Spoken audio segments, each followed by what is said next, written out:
Здравейте на всички! Особено съм щастлив, че днес имам възможност да участвам в Международната конференция за демократично възпитание на децата, организирана от Адлер Институт България. А, Тази тема идва в един изключително подходящ момент, когато отново в фокус на общественото внимание са дискусиите, свързани с промени в образователното законодателство, а също така и по време на диалог, който ние водим в професионалната общност по отношение на развитието на приобщаващото образование не само в България, а в един далеч по-широк контекст в рамките както на Европейския съюз, така и извън него. Така че наистина поканата, когато получих от доктор Гергана Маркова от Българския Адлер институт, се зарадвах изключително много, тъй като всъщност това ще даде една възможност на тази авторитетна аудитория, каквато сте всички вие, да представя и нашите политики в сферата на приобщаващото образование, както и възможностите за взаимодействие с всички, които работят в посока демократично образование и в частност принципите на психологията, на индивидуалната психология на Адлер.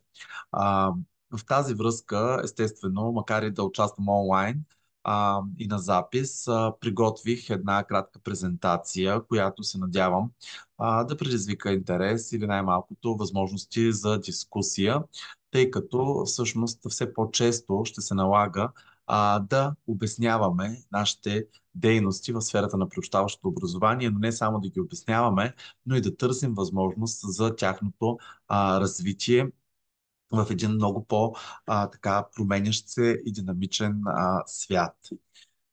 Както виждате, няколко думи за мен. Казвам се Калян Дамянов, занимавам се с доста различни неща, но винаги свързани с приобщаващото образование в последните вече повече от 15 години. Естествено, на първо място мога да кажа, че съм така застъпник за развитието на тази дейност и политика в България във всички мои качества. Преподавател съм в Софийският университет, в катедрата по специална педагогика, а също така съм и директор на Регионалния център за приобщаващо образование в София град и като такъв съм национален координатор на Европейската агенция за специални потребности и приобщаващо образование за България. В рамките на моята презентация бих искал в началото да се спрък с няколко съвсем кратки щрихи, свързани с развитието на приобщаващото образование в България, защото то преминава през наистина ключови моменти, които си имат своето основание, своята предистория и обясняват по-добре всъщност пътя, който извървява България, защото понякога, когато човек за първи път се среща с тези теми, мисли, че всъщност това е просто някаква даденост или просто поредният проблем, който се среща с дадено дете, най-често с специални потребности, но и не само. А всъщност ние имаме един така вече доста сериозен път, който е извървян.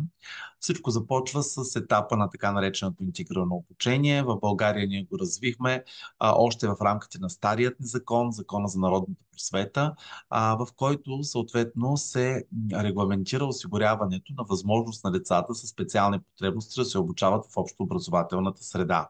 Трябва да подчертая, че тези промени в българското законодателство бяха извървяни в светлината на приема ни за членове на Европейския съюз. И съответно критиките, които ние получихме в предприсъединителният процес по отношение на положението на децата с специални потребности, които бяха в онзи момент основно настанявани в специални училища, така наречените помощни училища. Това доведе през 2006 година да бъдат създадени ресурсните центрове за интегрирано обучение, в които всъщност бяха назначени ресурсни учители, които вече осигуряваха възможност да се обучават деца с специални потребности в условията на интегрирано обучение в общообразователни детски градини и училища, като тези ресурсни центрове осигуряваха специалистите в лицето на ресурсни учители, психолози, логопеди, които посещаваха децата в училищата и детските градини, в които са и съответно работиха с тях. В един момент това, разбира се, изигра съществена роля, но се даде и ясна сметка, че докато специалистите не са заедно с детето в образователната институция постоянно, трудно бих могло да се постигне сериозно развитие в приобщаващото образование. И за това през 2011 година беше така пилотиран един модел, бих казал, на децентрализация на екипите, които работят с децата с специални потребности в България, а именно проекта Включващо обучение, който осигури възможност в повече от 56 училища в страната да се постигне тази децентрализация на един пилотен принцип, в който тези училища можеха да се назначат самостоятелни екипи, които да осигуряват подкрепа на децата с специални потребности. Естествено, в този период започна и така наречената концепция за развитие на предучилищното и училищното образование, т.е. вече ставаше въпрос за цялостна промяна на образователното законодателство в системата на средното образование, за да можем в крайна сметка през 2015 година да се поздравим с приема на Закона за предучилищното и училищното образование, където приобщаващото образование вече беше изведено на едно много по-високо равнище, а именно като право на всеки един.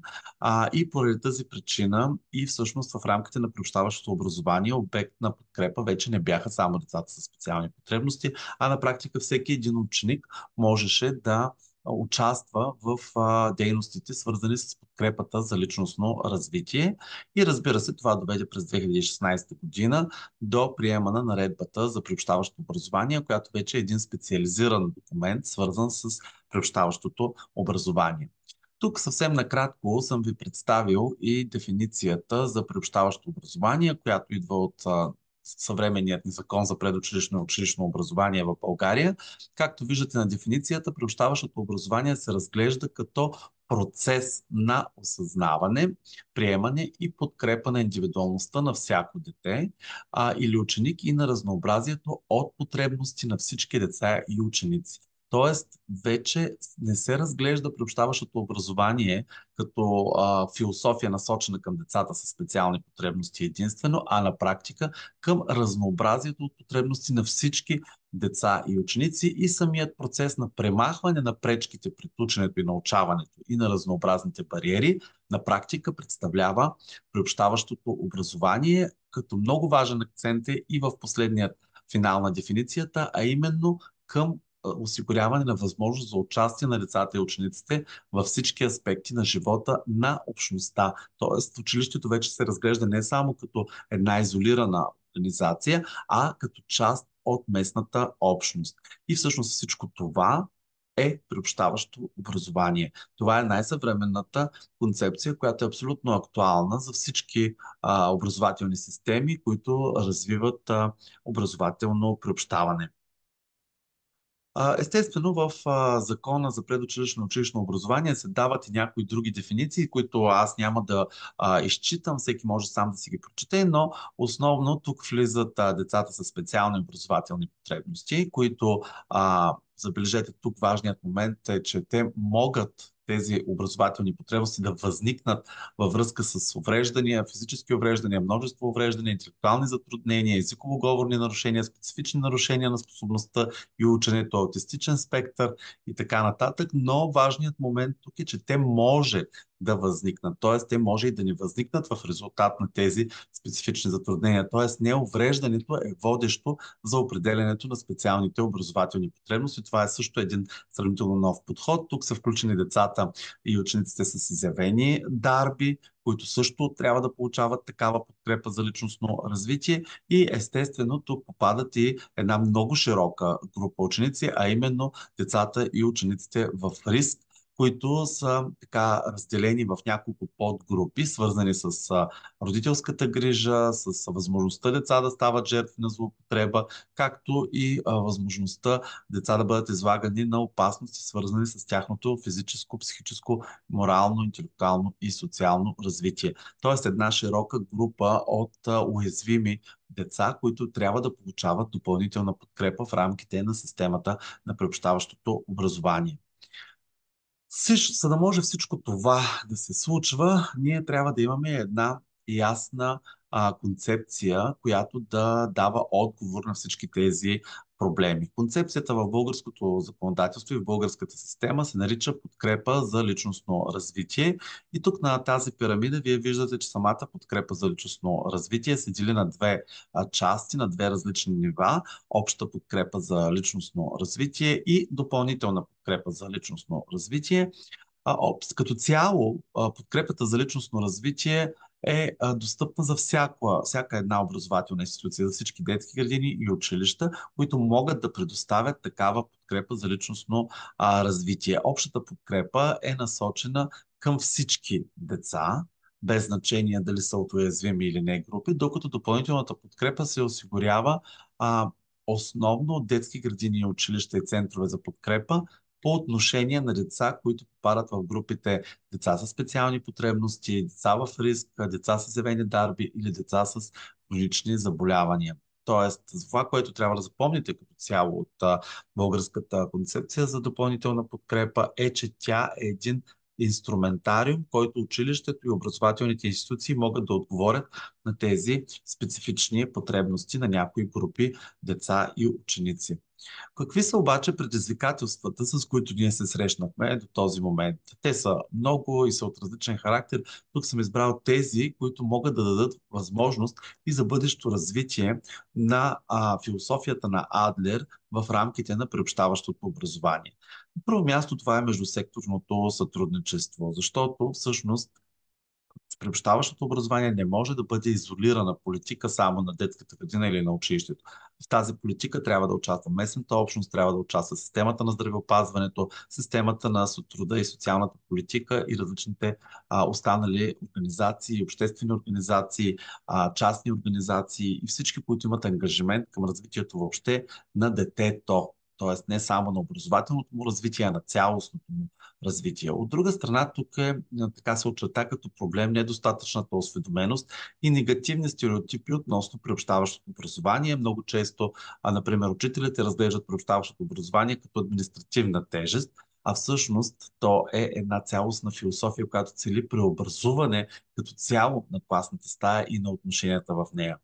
Обучението и подготовката на учители за работа с разнообразни ученици се оказа нелеко предизвикателство. Всъщност, всяко едно затруднение, което би могло да възникне като предизвикателство в класната стая, създава напрежение от учителите, защото те не са и достатъчно добре подготвени още от университетското образование, така че това също се очерта като едно сериозно предизвикателство и разбира се изграждането на система за непрекъснато подобрение на приобщаващото образование. Приобщаващото образование е процес, който се развива и той никога не приключва своето развитие. Той се развива постоянно, защото и потребностите на децата се развиват постоянно. Тоест, необходимо е той да бъде следен като процес и постоянно да се дават нови възможности и перспективи за неговото развитие.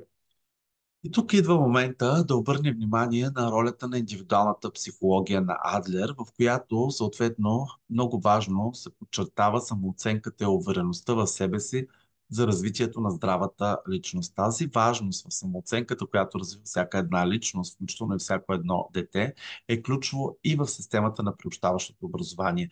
Методите и техниките в индивидуалната психология на Адлер се фокусират върху помагането на учениците да развият по-положителна и конструктивна самооценка. Всъщност това е идеята и на дейностите, свързани с допълнителната подкрепа за личностно развитие в приобщаващото образование. Тоест ние трябва да въоръжим децата с инструменти да се справят сами с трудностите, които срещат, но в същото време да подкрепим и възрастните около тях, в това число и учителите и родителите, да развият по-положителна самооценка и нагласа за справяне с предизвикателствата.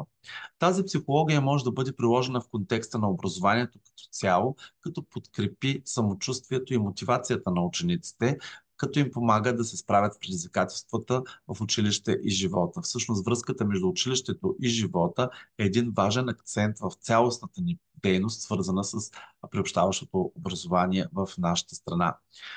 Има тук един лайт мотив, който можем да изведем от психологията на Адлер, а именно, че Адлер вярва, че личността е интегрирана и всички аспекти на нея, мисли, емоции, поведение са взаимно свързани и влияят върху всяка друга. Точно това е и ключовата наша концепция, насочена към оценяване и функционална оценка на специалните потребности, които срещат децата, преди да пристъпим към интервенции, свързани с допълнителната подкрепа за личностно развитие. И без ние предварително да сме залагали философията на Адлер в организацията на приобщаващото образование, по един естествен път нашите разбирания по отношение на това комплексно разбиране на мисли, емоции и поведение и отражението върху случващото се в класната стая се срещат. Тоест, това дава възможност по един естествен път ние да синхронизираме разбирането между психологията на Адлер и организацията на подкрепещата среда в приобщаващото образование. Кои други или така как можем да формулираме някои от пресечните линии? Аз съм извел две от тези линии като основни, като важни между психологията на Адлер и приобщаващото образование. Естествено, те са много повече, но две са важни, изключително важни към настоящият момент на развитие на политиките за приобщаващо образование. Първо, психологията на Адлер насърчава учителите и педагогическите специалисти да разбират, че всеки ученик е уникален и има своите специални потребности. Тоест, всеки един на практика от нас е със специални образователни потребности, а не да се поставя акцент конкретно върху децата с увреждания. Този принцип помага при оформянето на индивидуалните учебни планове и подходите в приобщаващото образование, тъй като всяко едно дете, което ползва допълнителна подкрепа за личностно развитие, е необходимо да му се разработи и план за подкрепа. Втората ни пресечна линия са свързани с идеите на Адлер за мотивация и целенасоченост, които могат да бъдат приложени в приобщаващото образование, за да се подпомогне на процеса на учениците да се ангажират с учебния процес, т.е. да се постигне една по-висока степен на ангажираност, като се дадат по-ясни цели за постигане. Много често всъщност един от основните акценти на приобщаващото образование е именно възможността на учителя да ангажира всички ученици в класната стая, независимо от техните индивидуални потребности. Това изисква и постигането на урок на няколко скорости, което е една специфично умение, които нашите учители трябва да продължат да развиват и в следващите години. Какви са конкретните подходи, които ние така залагаме като възможност за взаимодействие с разбиранията на Адлер при организацията на приобщаващото образование? На първо място са така наречените психотерапевтични методи, за които говори Адлер, а именно това са индивидуалната психотерапия и груповата терапия, които могат да бъдат използвани за подкрепа на ученици, които изпитват различни психологически проблеми или стрес в училище. За съжаление, времето, в което живеем, показва в последните години завишаване броя на такъв тип ученици. Тук, естествено, е и подобряването на самооценката. Адлер подчертава важността на здравата самооценка за личностно развитие. В образованието учителите и другите педагогически специалисти могат да помагат на учениците да развиват по-положителна и конструктивна оценка чрез похвали, подкрепа и поощрение. Също така създаването на приобщаваща учебна среда, принципите на Адлер за включване и сътрудничество между учениците могат да бъдат приложени и в създаването на приобщаващи учебни среди, където всички ученици се чувстват приети и подкрепени. Разбира се, не на последно място се е развитието на социалните умения. В крайна сметка, важността на социалното взаимодействие в теорията на Адлер могат да бъдат интегрирани в образователните програми, за да се насърчи сътрудничеството и развитието на социални умения от учениците. Тук също така бих извел и няколко важни момента, като практически инструменти и стратегии, които могат да бъдат формулирали. На първо място индивидуалната психологическа подкрепа за учениците. Ние в момента това го имаме в рамките на общата подкрепа за личностно развитие, където е изведено психологическото консултиране като възможност. Това е абсолютно нормативно регламентирано дори. Тук влиза, разбира се, ролята на психолозите, на учителите също, които трябва да създадат отношения на взаимно доверие с учениците, което да им позволи да се отворят към тяхните собствени проблеми и нужди. Естествено, на втория етап е създаването на персонализирани планове за подкрепа, а не просто стандартни планове, които се повтарят за всички деца, като се вземат специалните потребности на учениците в предвид, като под специални потребности нямаме предвид децата с увреждания само, а имаме предвид всеки един, както вече подчертахме, може да се улесни техният академичен напредък по този начин и в крайна сметка да се стимулира личностното развитие и разбира се, Не на последно място е предоставянето на възможности за групови и индивидуални терапевтични сесии за провеждане от квалифицирани психолози и консултанти, за което се надявам и Адлер институт да съдейства в бъдеще, като подпомогне се повече специалисти да придобият допълнителна квалификация за осъществяване на този тип интервенции.